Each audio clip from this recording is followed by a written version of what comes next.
Bianca Belair retaining her title against her. And honestly, there was a very, very good match to open up SummerSlam with. I really loved it. I really loved the energy. I really loved the vibe. I really loved everything about this match.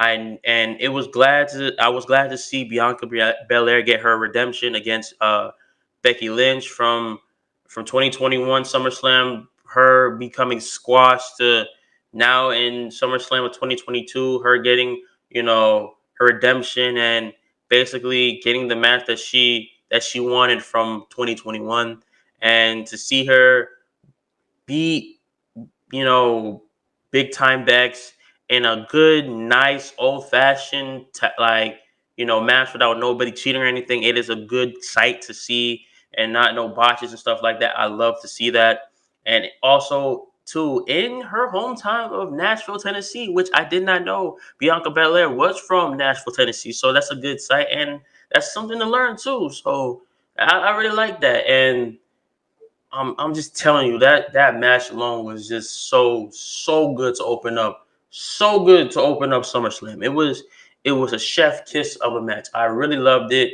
I loved everything about it. I know the build up for this match was also really good.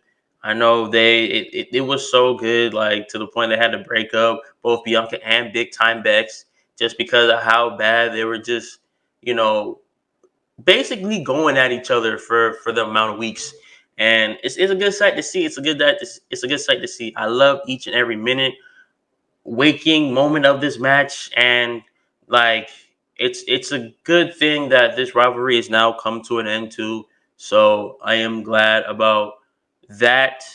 I didn't really want it to drag on more longer than some of the these feuds that we've seen in the past have done. Um, I didn't want to drag it way too long. So for Bianca Belair to pick up the W to retain her Raw Women's Championship and to keep it longer, so I am glad and I'm happy to see something like that as well too. Um, I want her to hold her Raw Women's Championship for at least up to the next WrestleMania match, or at least if not WrestleMania, somewhere close to WrestleMania. I would love to see that happen. And I know after Bianca Belair hit her with a KOD, rolled her up 1, 2, 3 to get the win, and we see kind of a face of Becky Lynch where Becky basically, even though it looked in a way she was like kind of injured, but also kind of not. It was kind of weird sight to see, but it looked like she was injured in that match after Bianca did her finisher on her, and yeah, they hugged it out after the match. So I think this is where we now see Bianca Belair turn face for the first time in a minute. So it's a happy sight to see, and to make even matters more better, I've called it from the start when I watched SummerSlam last night. Uh, Bailey made her return to the WWE, and not just her, two special guests, special call up from NXT. Dakota Kai is back on WWE, and Io Shirai is also back in WWE as well too. It's a great sight to see. I know Dakota Kai got released back in March earlier this year, and it was for her personal reasons why she got why she wanted to release, why she wanted to be away from the company. And I'm glad Triple H is wanted her back into the scene, into the wrestling scene. So I'm glad he pulled his strings to get her back into the wrestling world, and Io Shirai also to be back in WWE because we haven't really seen her in a minute either. And also, it's a potential faction between Bailey, Io Shirai, and Dakota Kai. So I thought that was really dope. That was really nice. And I know from what she said to Bianca Belair, she was like, "You think I was not going to bring backup? You think I was going to be alone?" And right when it looked like they were about to jump her, Becky Lynch came into the mix and was staring down Bailey, Kai, and like Oria. So this is a happy like sight to see, because now it now confirms that Becky Lynch is now turned face.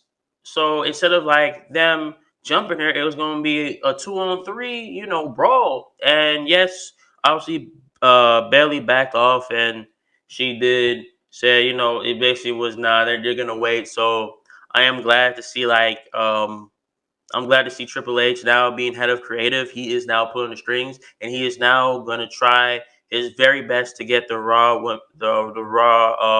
women's roster and the SmackDown women's roster back to where it originally should have been in from the start.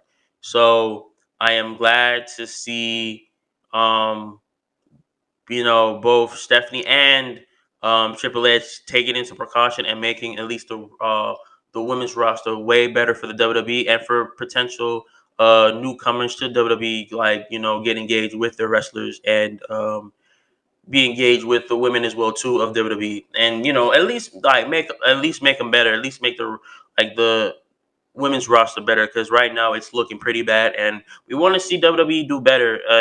And like I said, with Triple H and Stephanie McMahon being the new faces of, having a new era coming to WWE, it is a good sight to see, and it's a wonderful sight to be a part of, and to grow and watch our like favorite wrestlers grow to not to where they want to where they should be at the moment.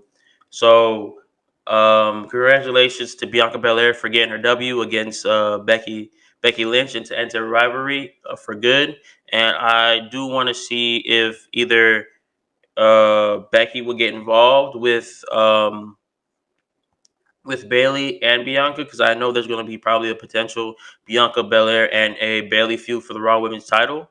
And if they do bring back the women's tag team titles, have a match between Bianca Belair and Becky Lynch versus Io Shirai and Dakota Kai for the women's tag team championships, and at least bring some faith and humanity back into them titles, because it's been a minute since we have seen those titles ever since Naomi and Sasha Banks dropped them back in Raw of earlier, like I think 2 months ago at least. So it'll be a great sight to see. Bailey has a faction now.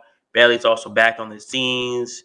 And like I said, it will be a good match if it is Bailey versus Bianca Belair for the Raw Women's Championship. So I can't wait to what WWE has to bring and what it has to offer. So